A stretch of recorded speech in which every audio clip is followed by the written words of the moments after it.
నమస్తే, నేను మీ కురటిపాటి ప్రేమ్ కుమార్. భారతదేశంలోనే అతి ఎత్తైన అంబేద్కర్ గారి విగ్రహం కట్టింది జగన్మోహన్ రెడ్డి గారు.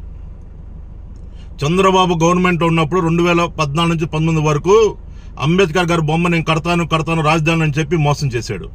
జగన్మోహన్ రెడ్డి గారు అధికారం రాగానే 450 కోట్లు పెట్టి 206 అడుగులు విగ్రహాన్ని కట్టిన ఘనత జగన్మోహన్ రెడ్డి గారిది. ఇది ఒక చరిత్ర. ప్రపంచంలో ఎవరైనా సరే విజయవాడ నడుబొట్టు మీదకి వస్తే మొదట గుర్తొచ్చేది అంబేద్కర్ విగ్రహం. ఇది కట్టింది ఎవరు అంటే జగన్మోహన్ రెడ్డి గారి పేరు గుర్తొస్తుంది. ఇది ఒక చరిత్ర. జగన్మోహన్ రెడ్డి గారి పేరు ఆ బొమ్మ మీద తొడిపేయచ్చు, మీరు చెడిపేయవచ్చు, కానీ చరిత్రలో జగన్మోహన్ రెడ్డి గారి పేరు శాశ్వతం. ఈ భూమి ఉన్నంతకాలం ఆ చరిత్ర నిలబడుతుంది. మీరు ఎన్ని కుట్రలు చేసినా సరే జగన్మోహన్ రెడ్డి గారిని తాకేది లేదు, పీకేది లేదు.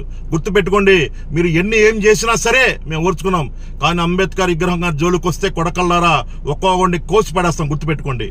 ఖబర్దార్. జై హింద్.